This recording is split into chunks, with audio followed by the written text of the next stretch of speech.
This Saturday, Ohio State, the number one team in the country, will be hosting the UCLA Bruins, coming in 3-6 record, 3-3 in the Big Ten. Let's talk about it.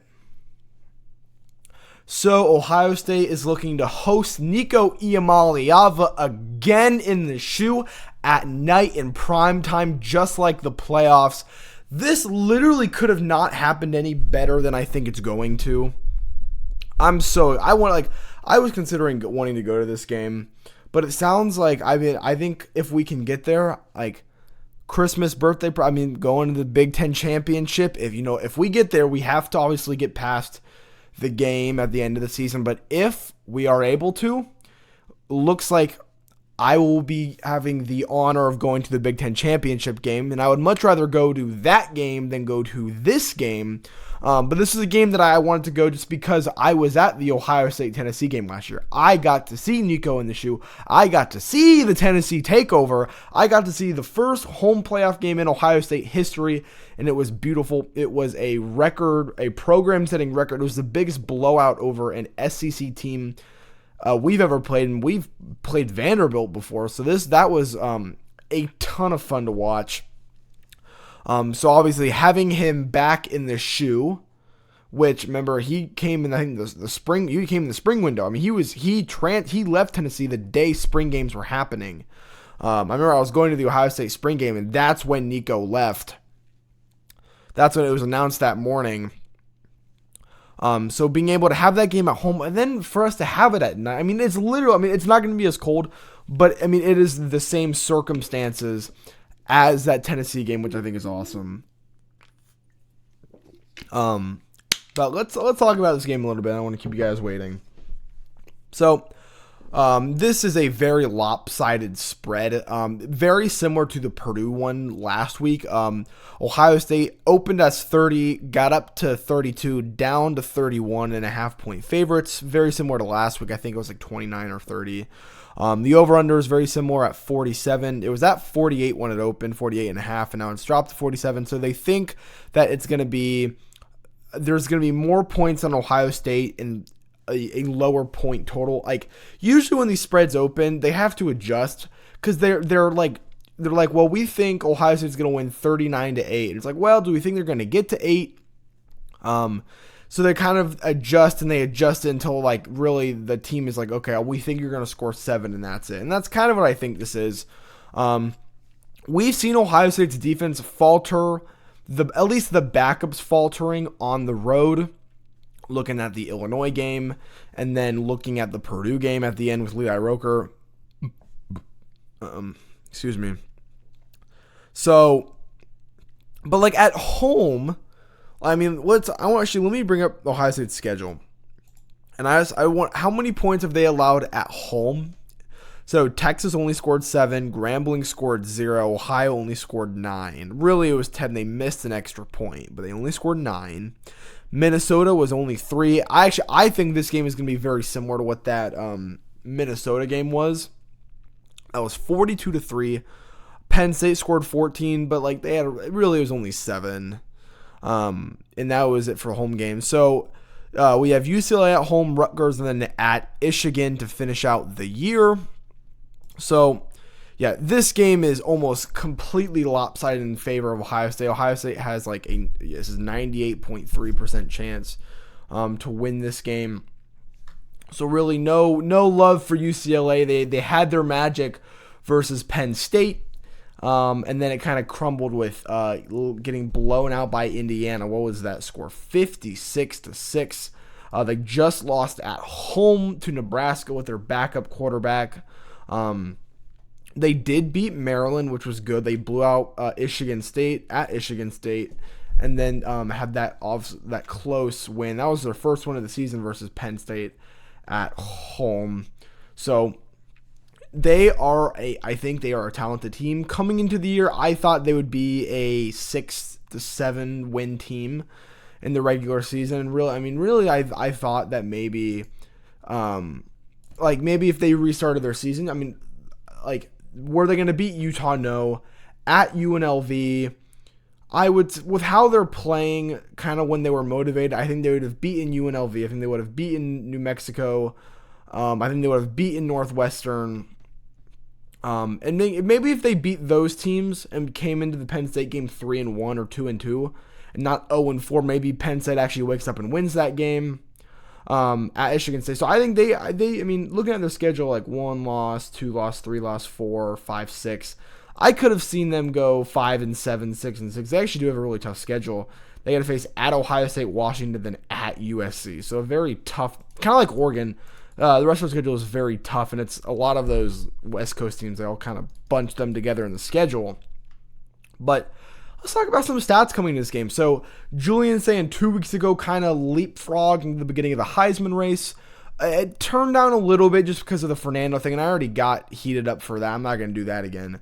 But Julian actually is still the betting favorite just because Fernando, it's Julian and Fernando, and those two are probably going to play each other. So if I'm a Heisman voter, don't be an idiot. Please don't be an idiot. Wait for these two guys to play. Like, even if, like if Ohio State won and Julian had, 1 touchdown to 1 interception and Fernando lost, but he had 4 touchdowns, well, give it to Fernando. Like, it's not even, head-to-head winner. I mean, I think that should sway it. But, let them play against each other. I mean, if that's your two Heisman favorites and you're going to play, I'm going to vote before it happens because I'm an old idiot. Whatever. And I think they said something like 60% of the Heisman votes come in before the championship games, which I think is stupid. And people were like, well, we don't want to do it later because it gives them extra games. And what about the other Heisman finalists, the 4 finalists that didn't make the playoff? I'm like, well, to be honest, in the 12-team playoff, all 4 finalists are probably in the playoff. Last year was a little bit of an anomaly because Cam Ward was the first team out, or the second team out behind Bama, but Bama was 9-3. Dylan Gabriel made it, Ashton Genty made it, and then Travis Hunter was the real anomaly. I mean, he won it too. So I think they should delay it to maybe the people want to say the semis, but then the problem with that is you don't want to do it too late because then there's recency bias, but then you don't want to do it in the middle of the playoffs because then it can be distracting. So I don't know, maybe just do it after maybe open voting only after conference championships. I don't know how to solve that problem, but talking about the Heisman and Julian Sayin, 203 to 251, he has an 80.9. Very close to an 81% completion rate, 24 touchdowns to 4 interceptions. He had his first interception last week versus Purdue at the goal line. A very bad, it wasn't even it was a bad interception, but it was just a stupid. It's come on, Julian, you gotta think. It kind of reminds me of Howard last year. It's well, I'm trying to find the balance of, well, it's not like Kansas State where I have to be super careful. I can just give them the ball, but if I can just try to force them the ball, then it gets picked off. So I think Julian, being a young player, is still trying to find that balance, and I think he's progressing very well. He's a borderline 2,500 yard passer.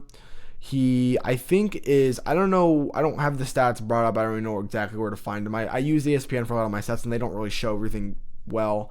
But I think he is not super, super high on passing yardage just because of the way Day calls his offense.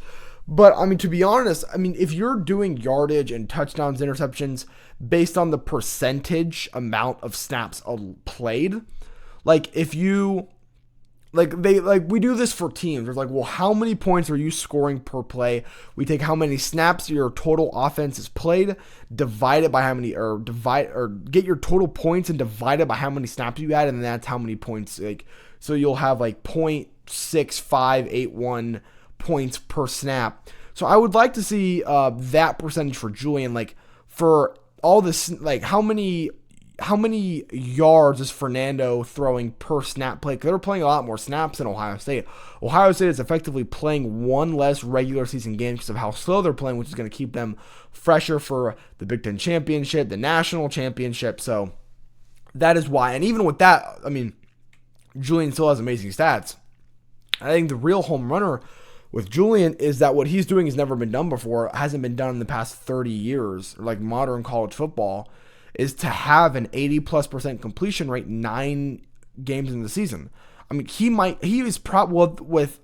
if he, let's say he has a 65% completion rate day against Michigan, but has 85% over the next 2 games, UCLA and Rutgers, I think that it's probably going to level at 80%.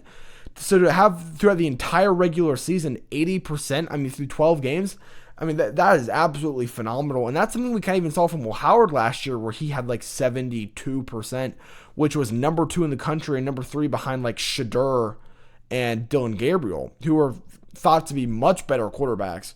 I don't know about Gabriel, but Shadur thought to be a much better quarterback than Will Howard, I guess, but whatever. So going on the UCLA side, Nico has been okay. He has 12 touchdowns to 7 interceptions. He's also their leading rusher with 7 carries on the ground, or 4 touchdowns on the ground. He has 474 rushing yards. That's a lot. He has 96 carries. They are running the hell out of him. I'm going to bring up Haynes King real quick. I want to see how many carries he has on the ground. So, Haynes King, he has, I got to bring up all the stats. He has 133 carries. They are running Nico Iamaleava, and I don't think they even designed him. I think this is like scrambling. So he is scrambling for his life. We saw that a lot versus Penn State, which was actually good because they tried to deny Dennis Sutton, which allowed him. I mean, he was scrambling for touchdowns. So I mean, who cares? But I mean, again, maybe a little worried. I would be worried about him running. If you do not remember, in the Tennessee-Ohio State game last year, Nico is also cold. Remember from the Mahomes Miami, the Chiefs-Dolphins playoff game a couple years ago, where Mahomes, it was the same helmet that Nico uses, a very similar one. It kept cracking because of the cold. It was cold. It wasn't as cold as that game. But Cody Simon and someone else, I mean, they cracked his helmet twice.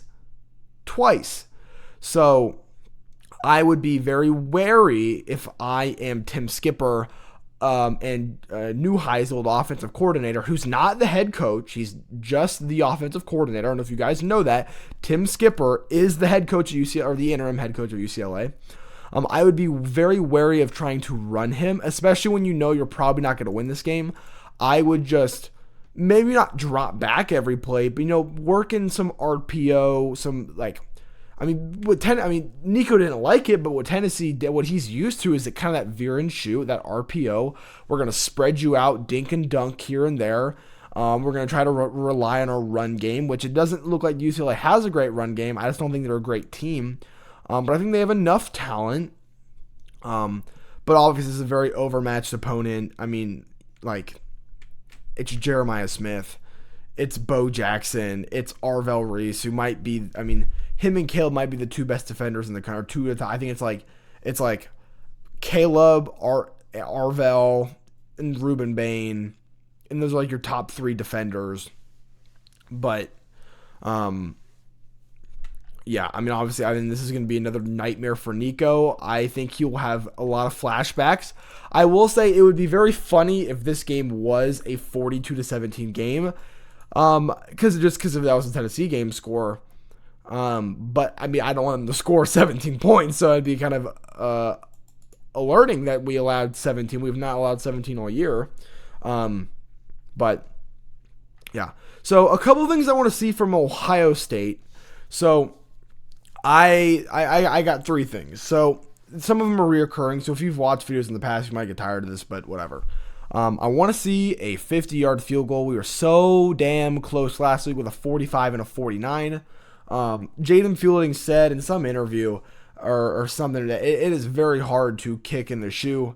It is very windy in the shoe. Looking at the forecast for this game, it's actually going to be beautiful. It looks like it's going to be 60, which, let me just make sure. That don't sound right. 12 a.m. This game is what? Oh my God. It's getting up to 60 at afternoon. All right. Well, it's going to get 6. Well, okay. Well, then here I thought I was going to be excited. So it looks like it's going to be 60, 61. And then at 8, which is 8 or 9, which is halftime, it's going to get a little colder. It looks like there's going to be thunderstorms. So I guess we're not have a great a second half. Um, Hopefully the weather clears up, but it is going to be a very windy day. I mean, we're looking at 30-mile-per-hour winds. So maybe take UCLA to cover. Look, if you're going to place your bets, do it responsibly, but also if you're going to let weather impact just wait till kickoff. Just wait for the spread to go where it's going to go. Don't do no prop bet stuff. Just wait, and then if the weather clears up, if it's 30-mile-per-hour winds, that's really windy, and it's already windy in the shoe. So maybe, okay, I'm gonna take back what I said about the 50-yard field goal. I want to see a Caleb Down interception. We just saw one against Penn State a couple weeks ago. Let's see a Caleb Down interception or a Davidson Igbinosun interception. I can't even remember I think the last time he had a pick, it was, oh my God. Well, he had one against Tennessee that got called back for a stupid ass reason. But I think he had one against Iowa last year, right? I think he did have one. Maybe that was Denzel Burke, but I think it was Igbinosun. He had an interception against Iowa. So I want to see an interception from the secondary. I've already seen Jermaine have 3. So let's see. I want to see either Igbinosun or Caleb. The big question everyone's asking is Carnell going to play this game? I would assume so. He seemed fine to play last week. I just didn't want to risk it. I would assume, especially that they're finally, looks like they're trying to launch Julian's Heisman. They're like, well, 1 week we're going to give him 400 yards against Wisconsin. The next week against Purdue, we're just going to kind of do nothing. So hopefully Carnell Tate can play this game. The one thing that I said last week in my Purdue prediction video was that since if Carnell doesn't play, or actually no, I guess that was a game time we found out. I guess when I was watching the game, I was thinking to myself, well, if Carnell doesn't play, maybe we get to see 3 Jeremiah Smith touchdowns, because Jeremiah Smith has never had 3 touchdowns in a game. I feel like maybe he had 2 passing and 1 rushing. 2 receiving, 1 rushing. But I'd like to see 3, just sometime in his career, see 3 receiving touchdowns from Jeremiah. Bo Jackson, I would like to see an explosive run. He had the 70-yarder. That was the first play of scrimmage for Ohio State's offense last week. It got called back. So I'd like to see one of those. For Julian, pass over 400 yards. Have 80% completion rate. Don't throw a pick. Have 3 touchdowns, and then we're good. You know what I mean? But yeah, that is what I want to see from them. From UCLA, look, there's not much to help you. Pray that there is absolutely god-awful weather and Ohio State doesn't show up. That is what I would say. The last thing about this game is look. I was told by everybody that Ohio State's in the Big Ten, each team is well, if you're a major team in the Big Ten or whatever, you have to have 1 game on Peacock. And that's what I thought it was. I thought it was we're going to have 1 game only on Peacock. And I'm okay, it's going to last year it was the Michigan State game. And this year it was the Ohio game, which was perfectly fine with me because your boy was at that game. So I didn't have to go through watching it on Peacock or whatever. Well, it looks like I think I'm looking at it. I heard this game was also on Peacock versus UCLA only on Peacock. No, okay, it's not. I was told that it was only on Peacock. And I'm wait, we're having multiple games exclusively on Peacock. I hate Peacock. Looks like it's not. It looks like it's also going to be on NBC, which is just the main network for Peacock. So it should be on YouTube TV, but if it's not, go boot up Peacock again. But yeah, my score prediction for this game, I would probably say I'm going to say 42-7. I'm going to say 42-7. I said 41-7 last week. I think the defense is not going to want to allow double digits points for the second week in a row. I think they're going to lock in. I think they will score either a very early touchdown or a very late touchdown, probably more in the very late. But But yeah, I'm going to say Ohio State 42, UCLA 7. Thank you guys so much for watching today's video. Remember, hit the like button, hit subscribe. I want to get to 40 subs before the Michigan game in a couple weeks. Remember, also hit the notification bell so you get a notification every single time I release a new video. Also, TreVeyon Henderson is absolutely balling out right now. Here, hold on, let me... So, okay, this is a very sidetrack. TreVeyon Henderson has been benched by a Buckeye head coach in Mike Vrabel. And in the past 2 weeks, he had like 147 yards last week and 2 like 70-yard touchdowns, and now he's had 16 carries, 50 yards, and 2 touchdowns, and one of them was like a pile push. So yeah, Justin Fields doing okay, I guess. Yeah, again, I that's my thing. I'm shocked is that, I mean, how many times did Ramondre Stevenson fumble the ball and then TreVeyon doesn't get the ball? TreVeyon's like one of the fastest running backs in the entire league. I love TreVeyon Henderson, and actually in 2 days, the redemption story is coming out. And I've always wanted them to make a movie about Ohio State's championship season and then taking the loss at the end of the regular season to the Wolverines in the rivalry game, and then going on to win the national title. And this looks like it's going to be a documentary. They're interviewing like Will Howard and a lot of guys, Abuka, Henderson, G. Scott. So I cannot wait for that. I'll give you guys my opinion when I see that. But that is all that I have for you guys tonight. Or I guess this is coming out in the morning. So this is all I have for you now. When this is out later today, I'm going to, obviously after the last minute locks, going to release my predictions for all the other games coming up. So stay tuned for that if you are a fan of teams that are, I mean, look, it's like, I'm trying to think of the team. It's like Bama, Oklahoma, Texas, Georgia, like the big games, Notre Dame, Pitt, you know what I mean? So if you want to see that, or maybe you're not a fan of that and you want to see your team covered, let me know down in the comments, and we can start on that. But yeah, again, that is all I have for you guys tonight. But thank you so much for watching, and I will see you later today. So I'll catch you then. Thank you.